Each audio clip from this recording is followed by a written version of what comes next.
नमस्कार दोस्तों, इस वीडियो में हम शेयर मार्केट में ट्रेडिंग के लिए सबसे बेस्ट माने जाने वाले ट्रेडिंग इंडिकेटर के बारे में जानेंगे।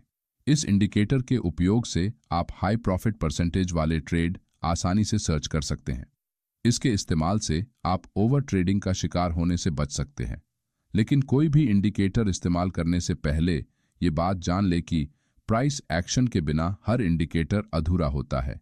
आज इस वीडियो में हम वॉल्यूम प्रोफाइल इंडिकेटर को अपनी ट्रेडिंग में इस्तेमाल करके आप कैसे हाई क्वालिटी ट्रेड कर सकते हैं इसके बारे में जानेंगे। किसी विशिष्ट प्राइस लेवल पर कितना वॉल्यूम जनरेट हुआ है, या फिर आसान भाषा में कितनी संख्या में उस लेवल पर trader buy and sell order लगा रहे हैं, इसे जानने के लिए वॉल्यूम प्रोफाइल इंडिकेटर का उपयोग होता है।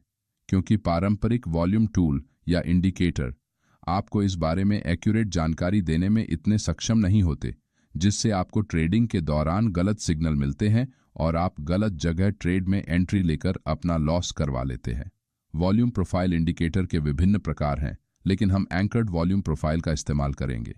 इस इंडिकेटर को चार्ट पर लगाने के लिए आपको ट्रेडिंग व्यू वेबसाइट पर जाना होगा। बाद में लेफ्ट साइड के पैनल के अंदर फोरकास्टिंग एंड मेजरमेंट में एंकर्ड वॉल्यूम प्रोफाइल के ऑप्शन पर क्लिक करें।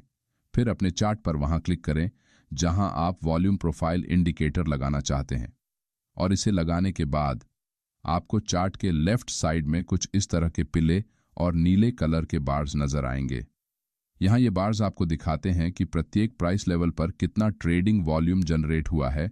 ये बार जितना बड़ा होगा उस लेवल पर उतने ही अधिक वॉल्यूम में ट्रेडर्स द्वारा ट्रेड लिया गया है। ये जो रेड कलर की लाइन है, इसे पॉइंट ऑफ कंट्रोल लेवल कहा जाता है। इसका मतलब ये वो लेवल है जहां सबसे अधिक ट्रेडिंग वॉल्यूम जनरेट हुआ है। लेकिन हाई ट्रेडिंग वॉल्यूम इतना इंपॉर्टेंट क्यों है? क्योंकि जिस किसी भी लेवल पर ट्रेडिंग वॉल्यूम जितना अधिक होगा, इसका मतलब है कि उस लेवल पर बायर्स और सेलर्स सबसे ज्यादा इंटरेस्ट दिखा रहे हैं और ज्यादा से ज्यादा बाइंग और सेलिंग की जा रही है। अगर भविष्य में जब कभी भी प्राइस उस लेवल के आप पास आएगी, तब फिर से बायर्स और सेलर्स उस लेवल पर अपना इंटरेस्ट दिखाकर बाइंग और सेलिंग कर सकते हैं, जिससे एक अच्छी ट्रेडिंग अपॉर्चुनिटीज आपको मिल सकती है। लेकिन इस इंडिकेटर को किस तरह से इस्तेमाल करते हैं? किसी भी इंडिकेटर की तरह इस इंडिकेटर को चार्ट पर बनने वाले की लेवल्स के साथ ही इस्तेमाल किया जाता है। इस चार्ट पर एंकर्ड वॉल्यूम प्रोफाइल का इस्तेमाल करने के लिए सबसे पहले इस पॉइंट पर हम अपना इंडिकेटर लगाएंगे। अब इस पॉइंट के बाद के समय में हमारे चार्ट में कितने वॉल्यूम में ट्रेड किया गया है, ये आप जान सकेंगे। यहाँ दिख रही रेड लाइन के एरिया में सबसे ज्यादा वॉल्यूम में ट्रेड किया गया है। इसी लेवल को हम की लेवल कहते हैं। अगर इस लेवल पर भविष्य में प्राइस वापस आएगी, तो आप इस ट्रेड में शॉर्ट या फिर लॉन्ग ट्रेड एंट्री बना सकते हैं। जब आप चार्ट को जूम आउट कर देखेंगे तो इस पॉइंट पर आपको ये एक बेहतरीन की लेवल दिखाई देगा, जहां पर प्राइस बार बार आकर टच कर रही है।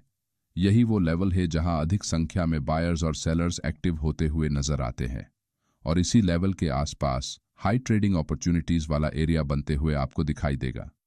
प्राइस एक्शन के साथ साथ अगर आप वॉल्यूम प्रोफाइल इंडिकेटर का इस्तेमाल करते हैं, तो आपकी ट्रेडिंग में आप गलत समय ट्रेड में एंट्री लेने से बच सकेंगे। एंकर्ड वॉल्यूम प्रोफाइल इंडिकेटर का इस्तेमाल ज्यादातर बढ़े टाइम फ्रेम करते हैं, लेकिन अगर आप इंट्राडे ट्रेडर हैं तो आप लो टाइम फ्रेम पर फिक्स्ड वॉल्यूम प्रोफाइल इंडिकेटर का इस्तेमाल कर सकते हैं। इसकी मदद से आपको जितने भी समय के लिए इसका उपयोग करना चाहते हैं, उतने समय के लिए इसे चार्ट पर लगा सकते हैं। इससे आप इंट्राडे में छोटे छोटे ट्रेड लेकर अच्छा प्रॉफिट बना सकते हैं।